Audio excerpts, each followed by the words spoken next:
Hello, I'm Kara from Kara Tarot, and today I'm sharing with you my decks for March, my wrap-up of my March decks, and show me how you practice. Some of this, if you follow me regularly, this will not be new to you. I'm starting with my monthly deep dive was the William Blake Tarot of the Creative Imagination by Ed Buryn. This is a deck that right off the bat, I think I'll say it's not a deck for everybody. I have been enchanted with the poetry of William Blake since I was in my early teens, and the fact that he was such a well-rounded artist. This is his artwork, his verses are on the cards, and he was also a religious philosopher, and this is a real tribute to all of that. The suits are different. Really, only the suit of air is a suit that is recognizable as the suit of swords. The other three suits, even if you use his system, the other three suits switch the elements, which I generally loathe. In most instances, as I've said in other places, in most instances, if I come across a deck like that, I'm not interested in it. It is only by virtue of it being a William Blake deck that it was worth it for me. I have a comprehensive video on how I work with it, as well as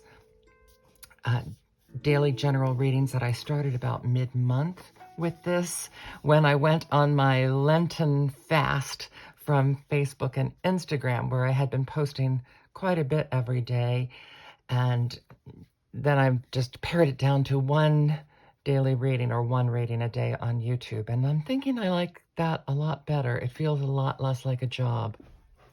Along with the monthly deep dive, I do 2 daily affirmations, which I was posting on Instagram, and I have stopped that. I'm still, because I'm only using one card, this lasts longer than a month, still using the Dali Tarot for a daily practical advice. This is something that is actually written in the book, the guidebook of the Dali Tarot, and it's an interesting take on each card, and it's just a different angle into the card. I love affirmations as a way to get to know the voice of your particular tarot deck better.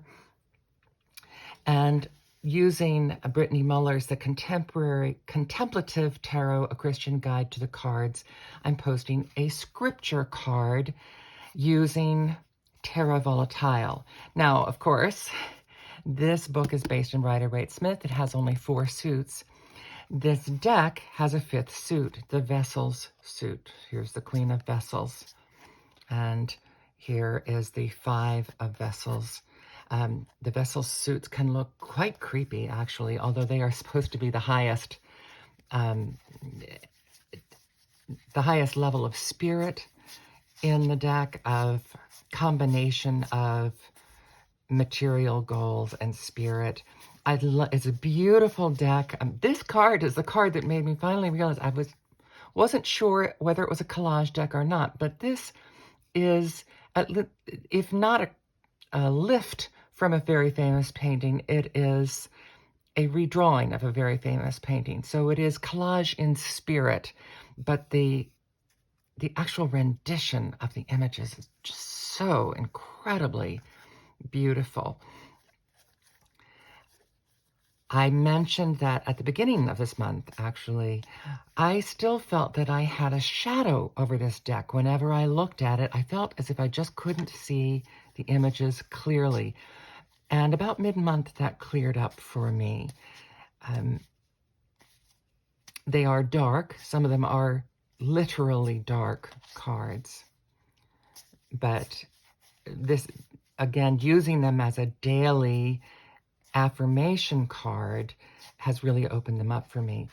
For the Vessels, because that's not included in this book, what I did is I went to the guidebook, looked up what this particular meaning of this card, or the Vessels card, was, and then I made up my own keywords, and then I use those keywords to go to BibleGateway.com, plug in a keyword, and see what verses came up with that keyword, and then selected a verse that I felt matched the meaning of the card or worked with the meaning of the card the best.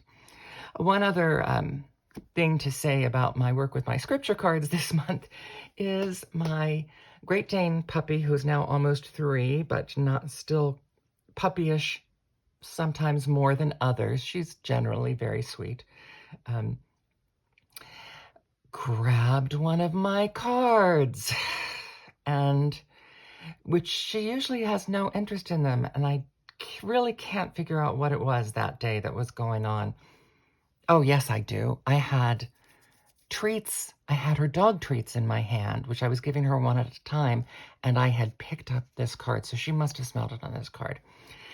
Anyway, Terra Volatile was really great about checking to see if they had a replacement card, and for a minimal fee, they're willing to send me a replacement card for this card. They did have one. They don't always, but they did have one, and that's in the mail to me.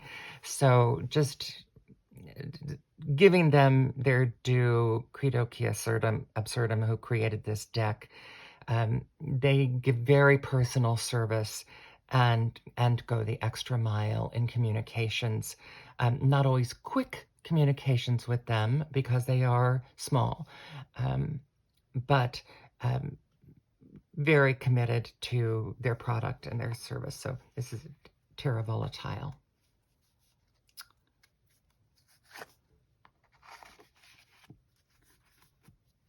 So those are my affirmations.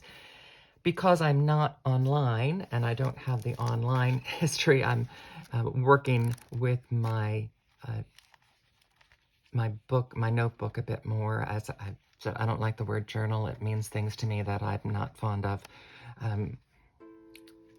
So I list the scripture card, the practical advice, and then general readings with my monthly focus deck. That's part of my practice. And now I will get into the weekly decks. What I do is I pick 2 decks to work with each week. The 2 decks that I use as weekly pairings are not necessarily being used together. Sometimes they are, but I'd say it's usually more that I'm using them in tandem or using them for different things.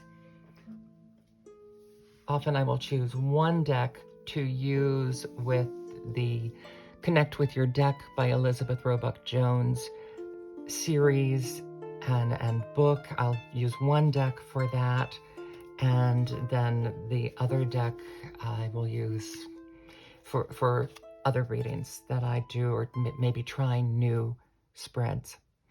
So the first pairing that I had is the Swagatam Tarot by Agarwal and the Vintage Tarot by Shimiltei. This is an eBay deck. This company appears to have some AI decks, but this one is clearly not, which it's pretty obvious when you see it. It is another collage deck. Swagatam Tarot is another deck that has 5 suits. So I thought it made sense while I was working with Terra Volatile to work with another deck that had 5 suits.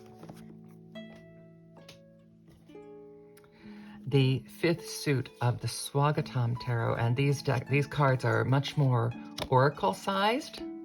And here's the Vintage Tarot. I'll set that aside for a moment.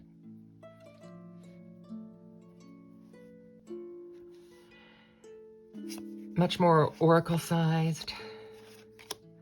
The 5th suit is the suit of Ether, which is the suit of Spirit.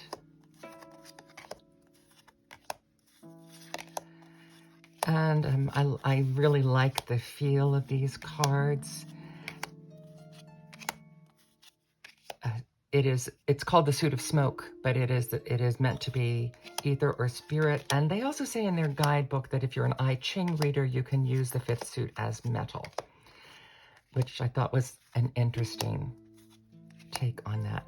Now, my work with this deck and my work with Terra Volatile, both having 5 suits, informed the way that I read the William Blake Tarot because of the great changes that he makes in terms of the elements and the non-consistency of that deck with traditional suits. Having a 5th suit that represented spirit in both this, and actually spirit is a good way to define the 5th suit in Terra Volatile. So they informed me, and that I read one of the suits in the William Blake deck as spirit. It makes much more sense to me that way. Again, that's in the deep dive information that I have on that. So you can see beautiful cards.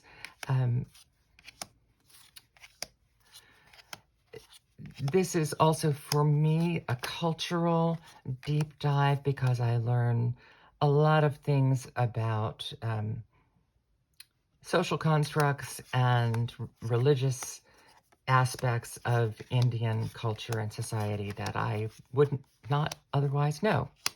So that's the Swagatam Tarot. It was a joy to work with.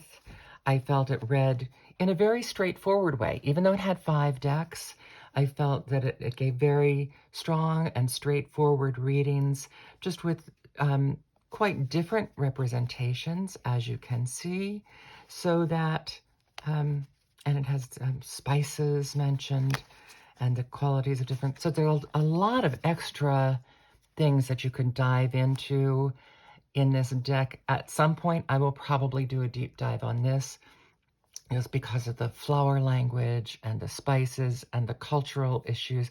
There's still a lot more for me to learn with this deck. And yet, at the same time, it reads absolutely in a very straightforward way. And the vintage tarot, I guess if I had to say, if there's any connection between these decks, it is unfortunately colonialism. I have said before about this deck that I feel that it speaks very strongly to colonial America. It's that time period. There are some representations of Britain, but it does appear to, and Britain and Europe, it does appear to focus primarily on images that strike me as being colonial and revolutionary American image. There's one of the European-looking images.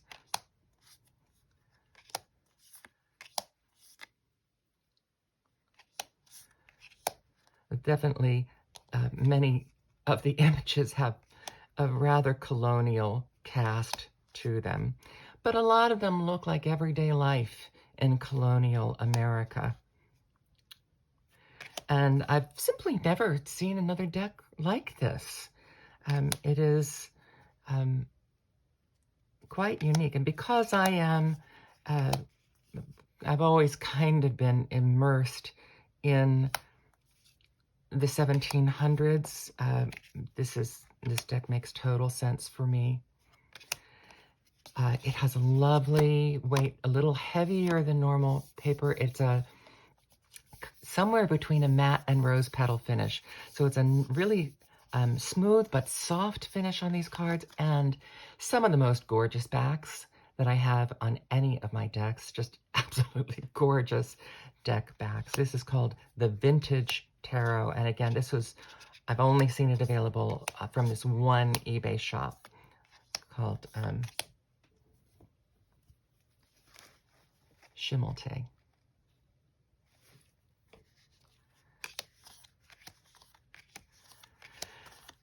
So other than the uniqueness of the images, it, again, is a very straightforward reader. Gives you different feelings about some things.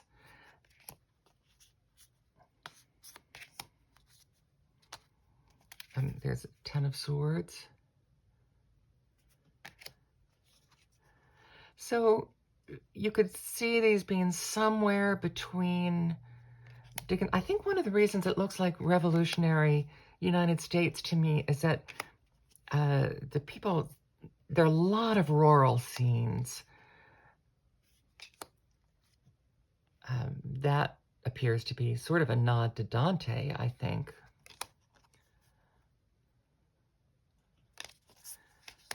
But definitely Revolutionary War period is what it strikes me. The Revolutionary War in France and the Revolutionary War in America were not that far apart. So there is an interplay between those two. This one looks more European.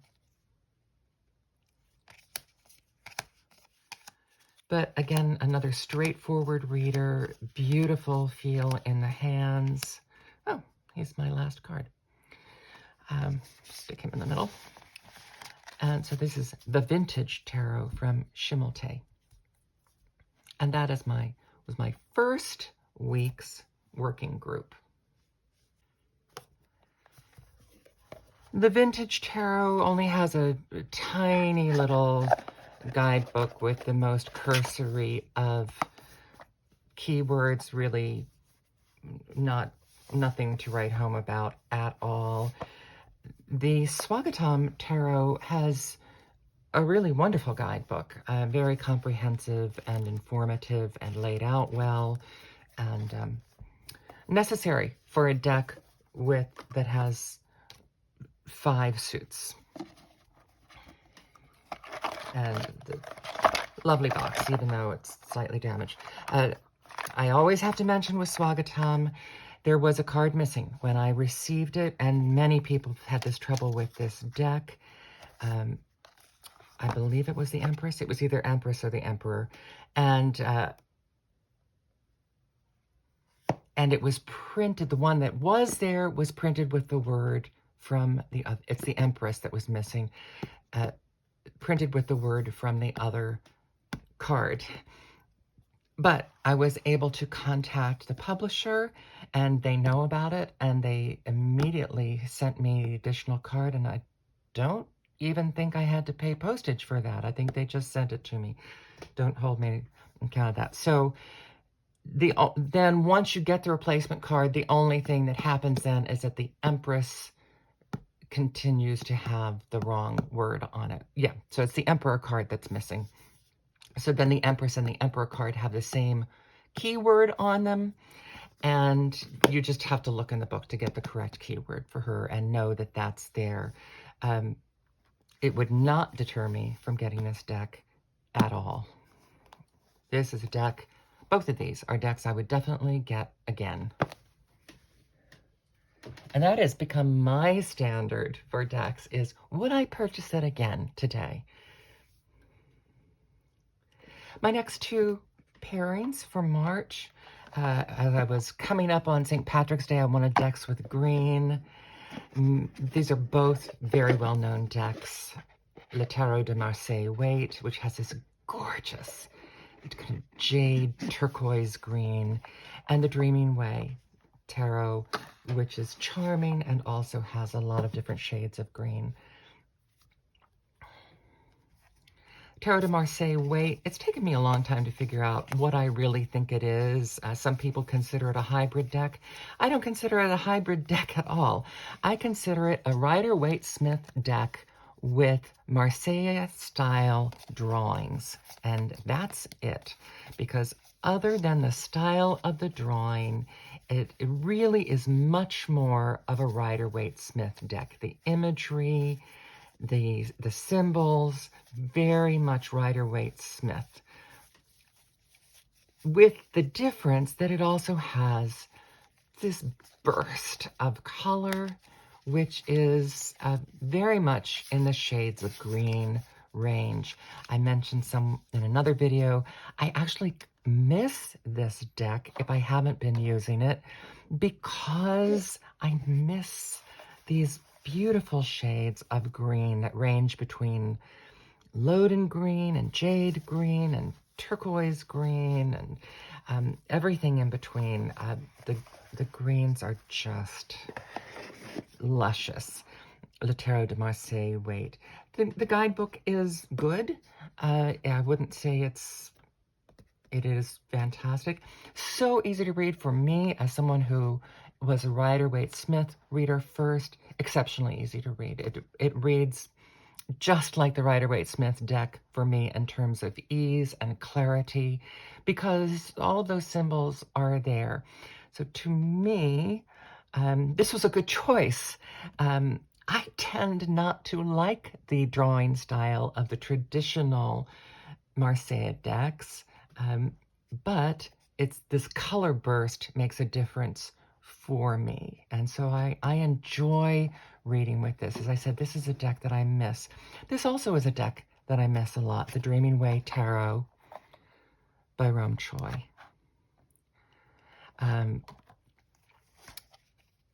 It just has an incredible whimsy. The images seem to be mostly tweens and then fanciful outfits. And yet it retains, that's a rare kind of adult-looking person in the deck. Even the adults tend to look rather tweenish to me in this deck, most of them. Just the whimsy of this deck is so charming, and still all the traditional symbols, Page of Cups, the fish, the cup, and then this adorable teapot hat with the water dripping out. There's one adult that actually looks adult. They're not very common in this deck. And it does have darkness. Even with all the whimsy, this deck does carry its darkness. One of my favorite tower cards.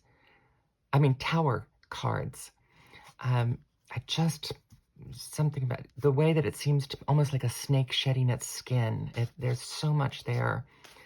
So I think it's tremendous in terms of its traditional imagery as well as its more intuitive and whimsical imagery. Just a lot to work with in this deck, the Dreaming Way Tarot. I have done a full deck review of this deck.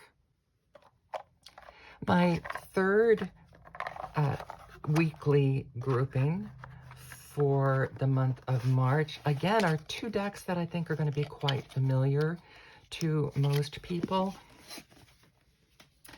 Is the Bluebird Lenormand.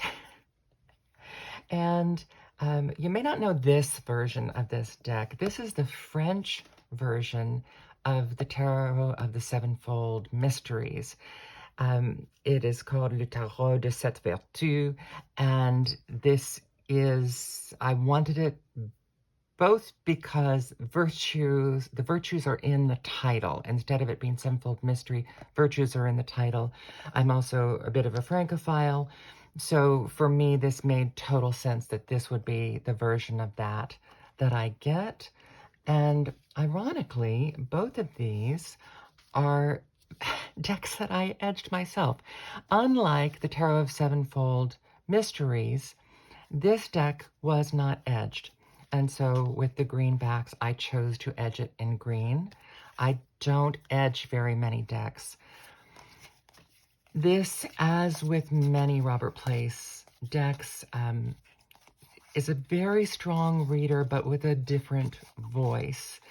I still have not fully, this is probably another one I need to do a deep dive on. I have his mammoth book that can go along with this, but I was only using the little book. This was my first week using this deck.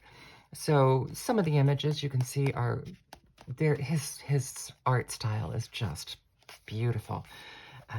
And this deck is the colors are so saturated.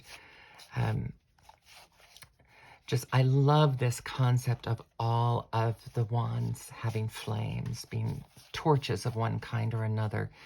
My only quibble is the Pentacles suit. I am a Virgo. The Earth suit really speaks to me.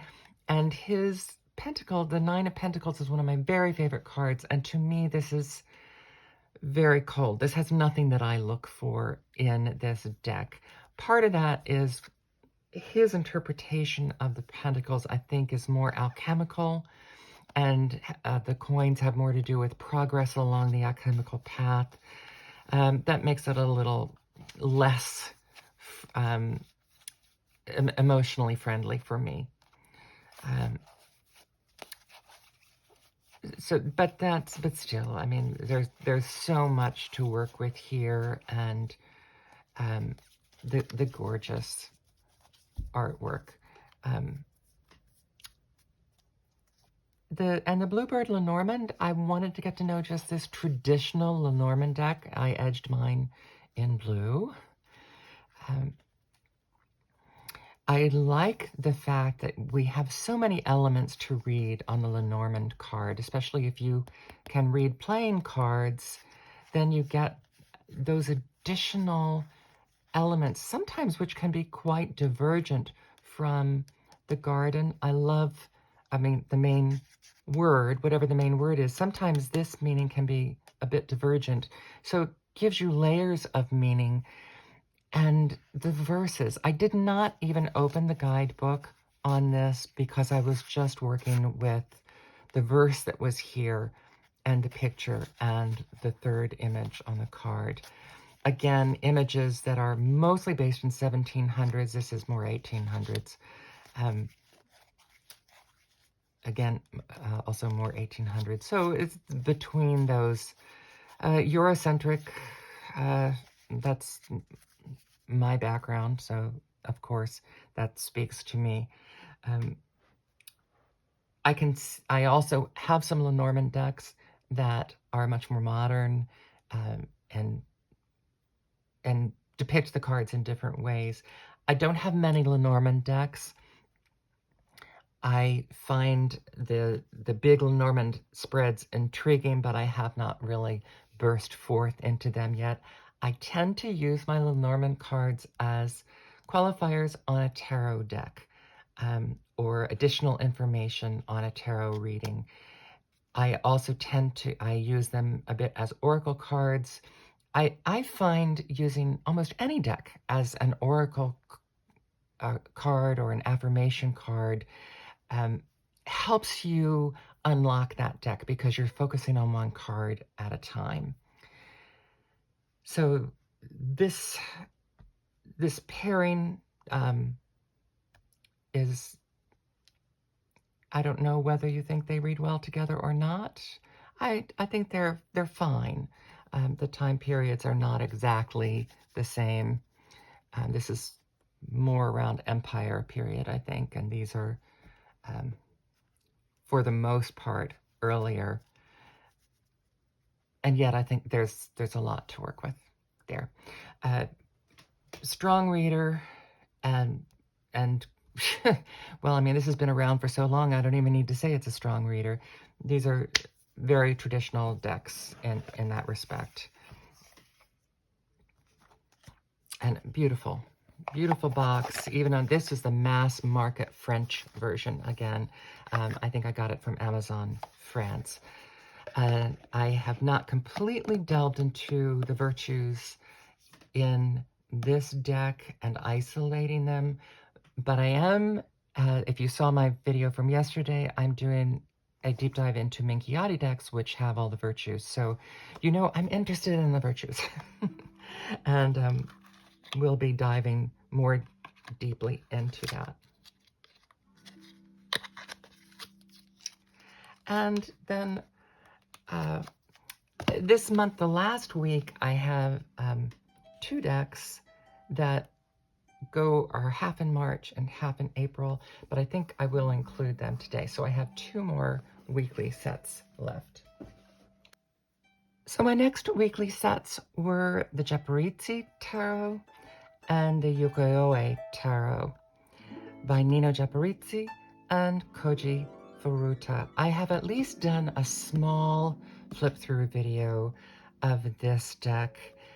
This deck, and when I the first few times I saw it, I really liked the artwork, but I thought it might be AI. And then when I did a little more investigation, you know, the artwork kept speaking to me. I found out it is not AI. These are surrealist paintings, full-size paintings by Nino Japaridze, who first did the majors and then created the entire deck.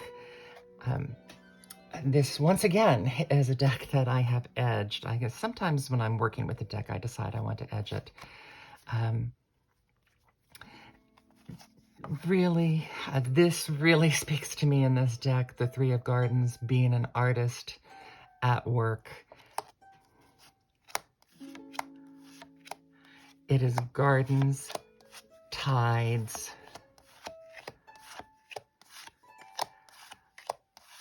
winds, and fire.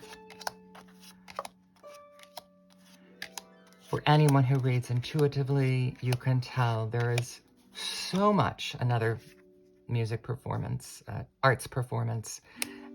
She's obviously someone invested in the arts, and it shows. A lot of her cards of the winds have bat wings, which is interesting.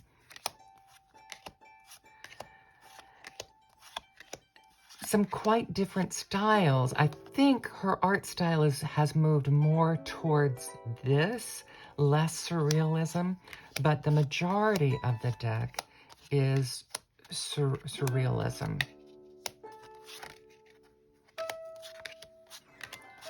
Just exceptionally beautiful. So many details to just ponder and delve into.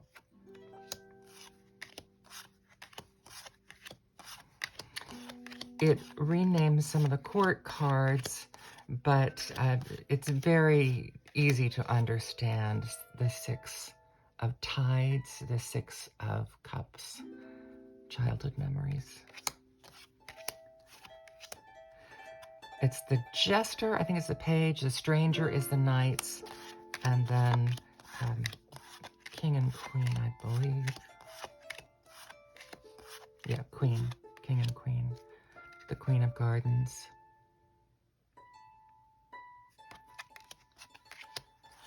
Ace of Gardens. She is one of a handful of living artists that are working in surrealism, and then she is a working female artist. The book is wonderful. Full page on every card. And it talks about also some of the recurring images that she uses in the deck that are unique to her culture. And this was a gift from my brother and sister-in-law. And it had been on my request list. And then alongside this, I was that same week using the Ukiyoe Tarot, which is a pip deck. I considered edging this, but I like frames, actually. I feel like they give me something to step through. I know other people don't, but in general, I like frames. The cards are beautiful. I considered edging them in red, but then we have this white, so I think I'm just going to leave the edges white on this one. Beautiful ceremonial wands. These also have the traditional card suit on the cards and in different colors. So with this deck, you're definitely reading the plant, the flowers, and the guidebook does tell you what flower is being represented. And then it's a great deck for reading by color because it has these brilliant, beautiful colors. The pips are rather static in and of themselves, more like the Atea deck or the original Visconti Sforza, the pips that don't have a tremendous amount of embellishment, but these do have embellishment. So here you have the pattern of the image, as well as the flower, a bird, and then it is a diamond, but it's a purple diamond. So you do have quite a bit more to add to how you are interpreting those pips.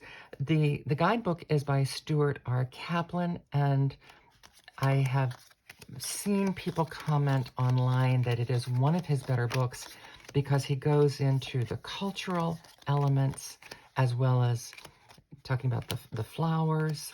And so there's just a lot to work with in this deck. I've done a couple of my general readings with this deck, and you can look them up in my general readings for March.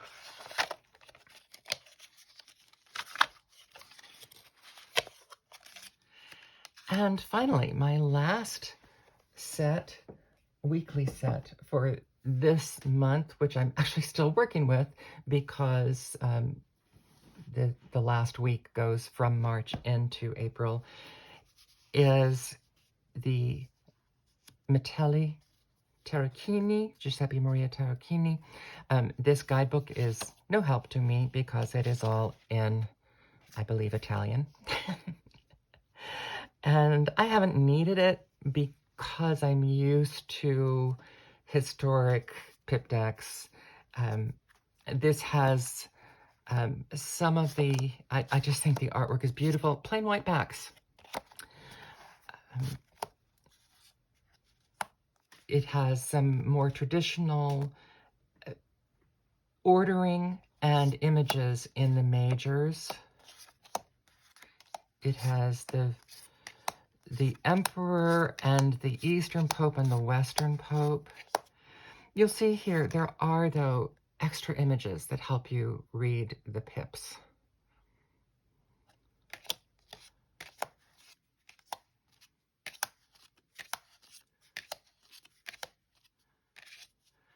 Here you have the Wheel of Fortune with the coins and jewelry dropping to the ground.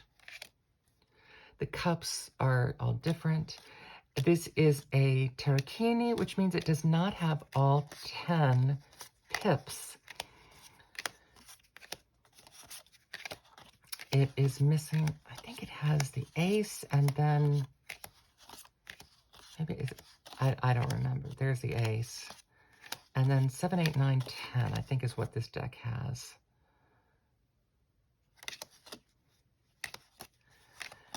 So I'm enjoying reading with this. Once you're used to reading with historic decks, this has it has different images on the coins, which I always like. If the coins are very static like this, I like having different images because then you can incorporate that into the interplay. This is an example of an older deck that has the star card with what you would normally think of as the Hermit. Today, we would look at this and think the Hermit, but this is the star card. And then this card is Time. This is Father Time, who's aging and needs his crutches. And he falls more in the position where you would expect the Hermit to fall. So some people read this card as the Hermit, and some people read the Star as the Hermit. You have some leeway in how you read these. I think it's so funny that the Knight of Cups has his back to us. But I just think this is an incredibly beautiful deck, and I have not missed the other minors. Because there are fewer minors, the readings with this, you do tend to get more majors in each reading, which is interesting and something that I'm not unhappy about. And alongside this, I am using, now you've noticed, I don't have a whole lot of Oracle decks, but this, the Mushroom Oracle, is just so incredibly beautiful. has a lovely guidebook. There are 4 divisions in these cards. They are the forest, the fungal structures, the mushrooms, and the mushroom people. People that work with or admire mushrooms. So the scientist would be someone that works with mushrooms. And I have read this book. I have not used it for readings because the keywords on the cards are quite sufficient for me. And then this just incredible, again, collage artwork. If I had to choose one style of deck, collage would be my favorite, which I think anybody who sees my channel would know. And I like all different kinds of collage.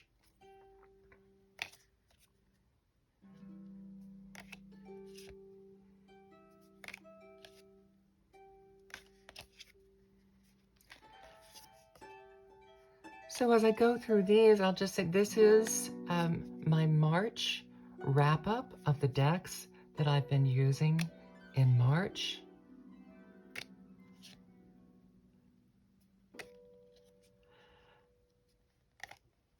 And my show me how you practice as I do these weekly pairings. And it depends on the deck. Sometimes it is to start getting familiar with the deck that I use them for the weekly, but other times, as you saw, it's decks that I was already familiar with, but I just want to make sure I remain fresh on the imagery in that deck and how I'm working with that deck, so that, like, if someone pointed to it and said, I want a reading with that deck, I want to remain fresh on the various decks and imagery.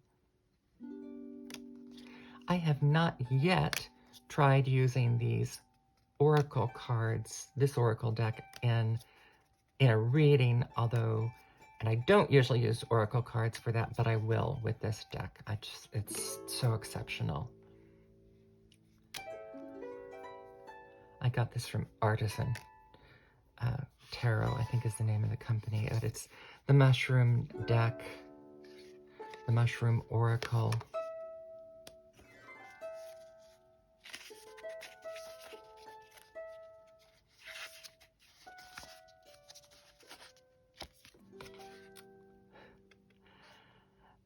Artwork by Bethany von Rijswijk. I hope I pronounced that correctly. And words by Ellen Freeman. Can be found at broccolimag.com, also at mushroompeople.co. Everything about this presentation is exquisite in these. I have probably 5 oracle decks that I really enjoy and turn to, and this is one of them.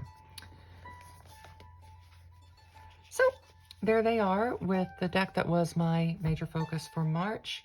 I hope this is informative to you, that you've enjoyed seeing the cards and a little bit of how I break things up to learn new decks and work with older decks to keep them fresh in my mind. Have a lovely day. Thank you for joining me in this longer video.